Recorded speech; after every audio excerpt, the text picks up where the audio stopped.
Welcome back to our little podcast, where we talk about the occult, the supernatural, and the spirits of long-gone ancestors, caught in a moment's image and instilled in our history. Humans have a fascination with new technology, in a similar way that they marveled over the wonders of spirituality. So it's to no surprise that these obsessions have a history of overlapping through the centuries. For example, the concept of a ghostly voice communicating through the radio waves haunted many's minds in the early 20th century. And this was also the case in the mid-1800s, during the discovery and fascination of, well, what's basically the camera.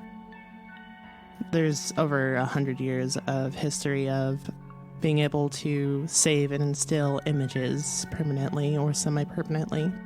But for today, we're just going to focus on one aspect of that history, which is during the mid-1800s when technology to be able to save and instill images and to also be able to edit those images afterwards, people started noticing and sharing interesting discoveries. That which being the image of a forgotten family member, perhaps, being caught in the background. But yes, this is something that really conquered around different parts of the world. I know predominantly in the US as well, during the mid and late 1800s. And to some degree carrying past that as well. There were a lot of many interested photographers who had started experimenting and realizing the different capabilities. Spirit photography has been something that's existed throughout the entire history of the camera, basically. And it's been something that many people who consider themselves paranormal investigators still to this day like to use as part of their arsenal. Things like spirit orbs, or the concept of capturing an entire apparition in a photograph has been something that people have been excitedly looking for and hoping for as they wait for their photos to develop, or in modern days just look through their gallery. You know, when you're bringing up orbs and shit, I can't help but think about my family. I remember one time they showed me this picture and they swore up and down that the smoke created an image of a demon, and I was like, you're seeing this because you want to see that. Like, you know, I know people who know me know, like, it's, I know when I say skeptic shit, some people get thrown off because of all the spiritual stuff I believe in, but I do sometimes think that you have to think with logic, and not everything is a demon. Well, no, it's interesting that you say that, but there's a very interesting phenomenon that has been tested and revisited multiple times. And this phenomena, which some people can use to criticize spirit photos, is also used in things like ghost boxes, which is the concept that when you are listening or looking at something that makes no sense, your brain will look for any sort of pattern to place it together. So if you listen to white noise and, you know, like, let's say... Suge Shot Me, that Tupac song, I think it's Hail Mary, where the urban legend is that he said, Suge shot me, and this was released before his death. Everybody would play that record to like zero in and see if that's actually what he's saying. But you can't really make about what he's saying. But if you listen to that with the intent to hear that, that's what you hear. On a completely different scale, it's like playing old Aussie records backwards, supposed to be able to hear like the devil's chanting, but it's just a bunch of gibberish. Wasn't it Chicago though on Little Nicky? It was. It was Chicago, yeah. They played Chicago. It would be. Backward. Yeah. It would be. And it makes sense too why our brains would work like that, because out of all things, two things particularly that humans are incredibly good at as ways that we've evolved throughout history. We're very good at making sense of things where there is no sense and trying to find a pattern. We also have a very innate skill that is fairly unique to human beings as opposed to other animals. And that's the ability to recognize and to follow faces. To a lot of animals, this ability is actually done through the sense of smell, which a lot of dogs and cats recognize each other from other dogs and cats through smell, as well as their masters as well. But humans have this ability to do the same thing almost, but with faces. It's a very unique and special trait to us, which explains that if we're looking at a photograph and we see a cloud of smoke, we're going to want to see a face. Or in a rock, or in wall paint. I forgot what is the name for that, because me and Cleo do that all the time. I can't remember off the top of my head. You can look it up if you want to. She has an art style where she kind of does these different blobs of paint on a background, and then she traces out the image of what she sees in there. There are a few really amazing inking artists that I follow who do similar things. There's one that I know that does his most famous thing is he does monster drawings and paintings. He takes ink blots that he makes and he thinks, okay, I can work from here, and he just makes a monster out of it, using it to make the face or the body or whatever. I don't know the name of it. We could look it up now, or just tell people the next episode when we They're kind of smart, but not really, eh? I know it starts with an A. But that being said, it's something that it makes sense why so many people would do it. That also being said, let's be honest, human beings are adorably stupid in the sense where we will take any inanimate object and be like, this is my friend now, I've grown an attachment to it. Well, sir. Okay, it's not always stupid, because I do that all the time too, but R.I.P. Betsy. we love to personify inanimate objects, so it makes sense. Do you know why they give machines women names? Because the legend is that if you name them after a woman, they will be more reliable, because women are more reliable than men. And that's why it's always a boat or something that's named after a woman. As a seasoned lesbian and business owner, I can say men and women are equally irreliable. That's for damn sure. Yeah, but that's why you always hear them referred to as this old girl, you know? Mm-hmm. Why boats always have to be named out? What is it? Is it boats or? It's pretty much all machinery. Yeah, I learned that from building engineers when I was working downtown. But that still takes me over to what really did come out of the previous centuries with all this ghost photography. Very common images. If you ever decide that you want to look this up, and absolutely feel free to do this now, unless you're driving, then don't even think about it. If you just type in ghost photography, look up a picture of it, you will see image upon image upon image. Most often, it'll be depicting a subject sitting in a chair, and it'll have these unique traits to it. A lot of them will have white sort of apparition looks of a person standing next to the subject, sometimes with the arm draped over them or holding their hands, and you'll just see a person there. Some of them, it's more detailed, it looks like an exact individual sitting there, almost as if it was just a flaw in the photo. Others, it'll look like something a little bit more subtle, something that you need to squint to. And this will probably not show up unless you actually look up orbs, but you have what orbs are, which some people to this day will argue it's dust. Sometimes people will argue it's things like gnats being caught with light on them or a glare. But a lot of people like to think that orbs are tied into what basically is the sort of energy or the being of a spirit caught onto photos. You mentioned earlier sort of your experience with your family seeing the smoke. It's sort of the same concept. When I see orbs now, I just think of J.J. Abrams and lens flare. Lens flare. After this, I want to talk about that because I have some interesting opinions about some stuff. Oh. I really have found that orbs, not myself in particular, because I find them to be very unreliable. They are a lot of people's favorite thing. Yeah, I had a photo that both these two different Walgreens, and I was really lazy. I just went to those two and I was like, I'm not trying to get this printed anymore. But there's a photo that they wouldn't print because it was my friend's son's baptism. I think I was 17. It was at Our Lady of Guadalupe on the east side. And the priest had his arms stretched out and was saying something or doing something.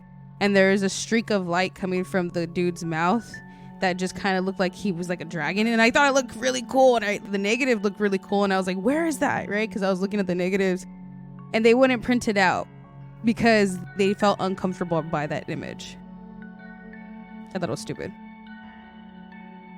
But at the end of the day, there is a reason why Vanessa and me are so skeptical when it comes to things like spirit photography. There's the reason why it in itself has a rep for being interesting but unreliable.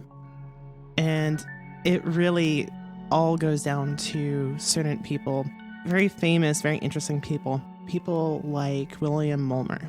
If you just look up his name, William Mulmer, Mumler, I'm pronouncing it probably really terribly, and you'll see a lot of what I described to you earlier. An abundance of photos, usually depicted with a subject sitting in a chair or standing, and they'll have those unique traits of an individual standing next to them. Oftentimes, a white depiction standing out from the background, almost fuzzy and transparent. And there's one in particular that this particular photographer managed to take, and it became one of the most famous ghost photos in history. I'm going to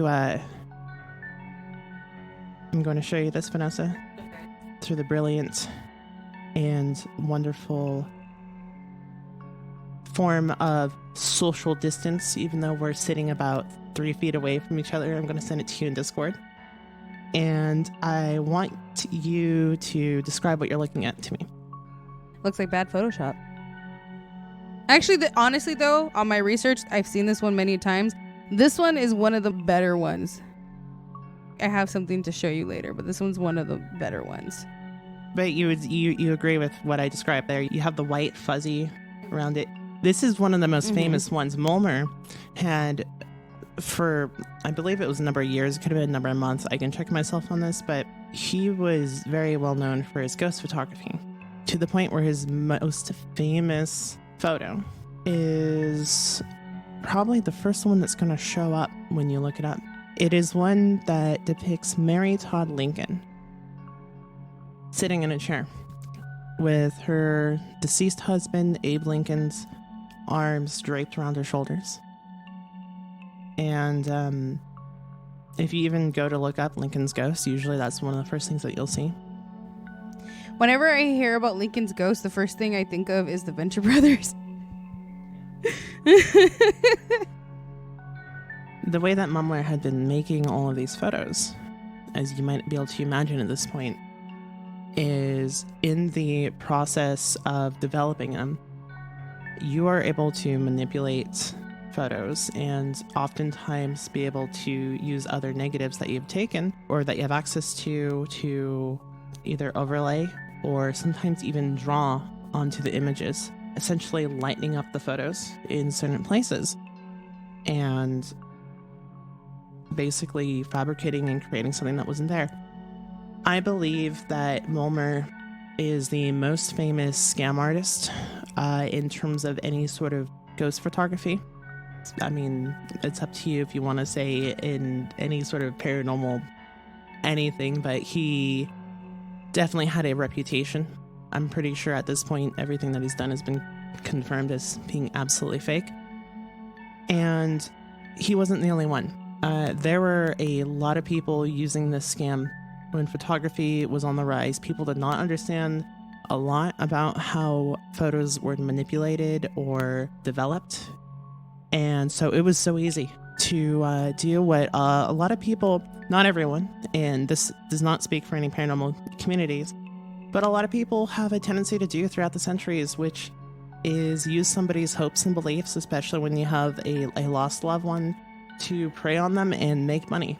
Yeah, and it happened again in the early 20th century with these two Scottish brothers, Craig and George Falconer. They were two Scottish brothers who rose to spirit photography fame. The early 20th century, it was during World War I, I believe. Basically, they were praying. Again, same thing with the Civil War. All these family members who have gone off to war and died or came back severely injured. Everybody was grieving. And that's when you're most vulnerable. So these brothers, in true tradition to your mumbler and pretty much did the same thing, huh? They remembered their roots. No, they're Scottish brothers, and what they would do was do a live show and would have people load in their film into the camera, and that way it looked like they weren't faking it. I can't find anything that goes detailing like how they did it, but hold on, let me Was this before or after the 1950s? This was before the 1950s. That actually makes a lot of sense. That level of con artist work between the 1900s and 1950s, especially with certain mediums, which we will probably talk about in future episodes, was very common, which is why a lot of really dedicated paranormal researchers spent a long time going across the US as well as across Europe looking for people who were mediums who weren't putting on a show. They were actually people who believed and worked on their craft. And there's a lot of interesting stories of certain individuals who did that for a living. Is they would go around and they would try to look for who was completely bogus and who was more than just smoke and mirrors. Yeah.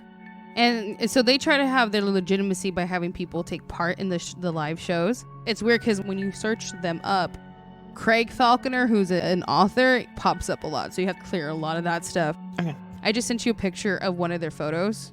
But remember when we were learning about like the trip to the moon by George Méliès? It reminds me of that style of special effects. Is that a dog? That's a dog. Huh. Yeah, it's supposed to be a spirit dog. They were convicted in 1931 in South Africa for being frauds. There's a sting operation done on them, and they were caught with cotton. They used a lot of cotton in their work and said it was ectoplasm. They basically got caught with that and like cutouts of people's faces and using them as spirit lookalikes. Yeah.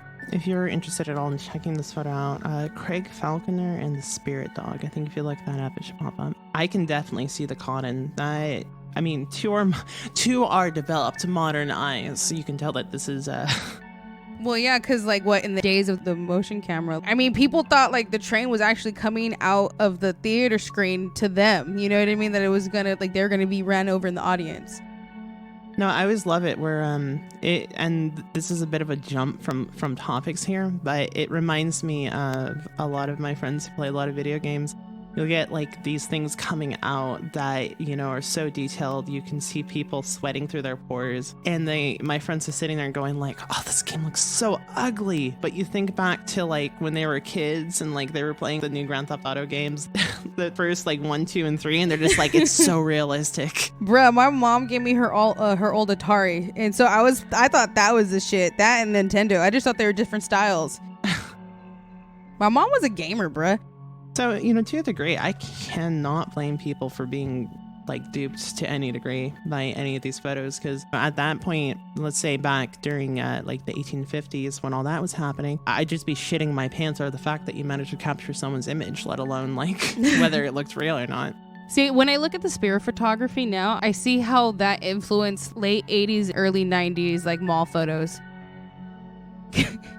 Where it's like the picture of them, and then it's like the picture of like them but like faded out. You know which one I'm talking about, Casey.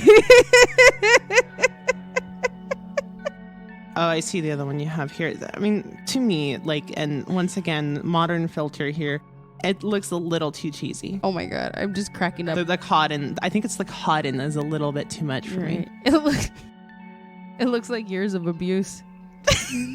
But you know what? I think this is the part in the podcast where we tuck away our pride and put on our bravest advertising faces, and we plead the audience for money. And we remind them that we have a Patreon and that we love making these episodes for them. And we say, please, we have a phone bill and it's overdue. I can't with this phone right now. But in all seriousness, we love making these episodes. So this is the portion in the podcast where we do just sort of plug and say, please consider if you like listening to these episodes and you want to be able to help support us so that we can make more. Feel free to just consider following us on Patreon. We have a couple different tiers. We put up bonus content not on a regular schedule, but we have bonus episodes and different things that we throw up on there, usually reflecting the kind of content that we're putting out regularly as just a little extra something, and to also say thank you. In all seriousness, though, it is one of those things where there is a level of skepticism between myself, and I think I'm free to speak for Vanessa as well in this. There's a level of skepticism when it comes to ghost photography, though that does not mean that we've eliminated the possibility of anything being legit. Because I'm sure there's shit out there that I'd never be able to explain. I think of the famous Amity horror photo, and that one was taken in the house afterwards, and they cannot explain why that kid is there. Because there was supposedly, like, no kids in the house when they were there addressing the issue, and that's always been something that hasn't been fully disputed that I am aware of, because I still see it pop up in a lot of things. I mean, I could be wrong, but you still get people today who take pictures and they see something in the picture and or distorted, and it's a lot to do with how pictures are taken on phones, because they're not traditional cameras. And they take a photo in stages, kind of like a scanner. And it is a slower process, but since it's technology, it's taking like kind of the scan thing. We've seen messed up scanned images. They become distorted or create an image that we think is there. And that's basically what's happening. Anything can happen to that image because of the way the photos are taken. And in terms of fabricated fakes, I know this is something, fabricated images and videos transcends anything paranormal. This is something that people have to face and deal with on a regular. There are countless pictures, photos, videos on the internet where people have to deal with a lot of science fabrication. There are a lot of things that have been made as oh, this is just a cool thing I've done, and it's shared with no context, and the concept of what is real and what is not gets so mixed up. I know something that I usually look for when I'm trying to see if something's been fabricated or not is a lot of people, and especially now that CG and other stuff's being mixed into the equation, will film everything on a high definition camera and post-process basically convert it so that it is incredibly blurry and pixely, so it looks like it was filmed on a phone. And that's something to look out for, as well as things like rotoscoping errors and stuff like that. It's usually really easy to notice if you know where to look. How are we gonna fake it? That just reminds us when we're like early film school days and we're like, how are we gonna fake it? There are a lot of people who dedicate a lot of time and effort to finding fakes and calling them out. And like I said, this is more than just an issue in the paranormal community. This is something that expands all across, which is scam artists and people who are trying to basically dupe people. There is a really amazing YouTuber that I follow, and I don't mean to suddenly randomly shout out random YouTubers. I mean, but we still kind of fangirl, you know? Yeah, but there's a YouTuber that I used to watch a lot, and he did a lot of this, which, like I told you about earlier, where you look at a lot of faked videos and images, and you figure out how to call it out. His YouTube name is Captain Disillusion, and he has his own little get-up thing, and it's cute and amazing, but he is one of those people that is more about finding what is the truth and what is real, and that's something super respectable. It's something that people can learn a lot from. There's been a lot of paranormal investigators throughout the history where their philosophy has always been basically file out every single flaw, every single fake, think of every single possibility why this wouldn't be real, and what you're left with is evidence. And, you know, that is a great way to go about it. To be skeptical, but open to possibilities. And see what you can find and actually do your own research. I feel like a PBS special. It's brought to you by sponsors like you. Brought to you by the letter B. Okay, I think that's all that I had on my list, all my little rambly thoughts that came out. So just be smart, guys. Keep an eye out and stay curious. I just want to take a moment to say thank you to a couple of our Patreon patrons. Just want to say thank you guys. You really make life easier for us, and we appreciate you and we love you. So thank you, Technicalist and Ritapillar.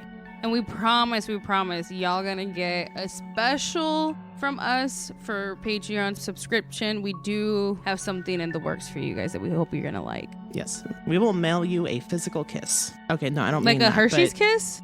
No, we will kiss a piece of paper and no. Okay. No, because there's actually a Michael J. Fox movie where he tells his receptionist, I forgot her name, but he's like, how about a kiss? And he gives her a Hershey's kiss. And then he's like, you know what? Let's make out. And he just dumps a bunch of Hershey's kisses onto her desk.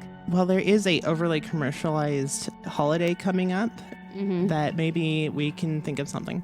All right, but in all seriousness, just here to say thank you guys. We appreciate you and can't wait until next episode. Yeah. Bye. Take care.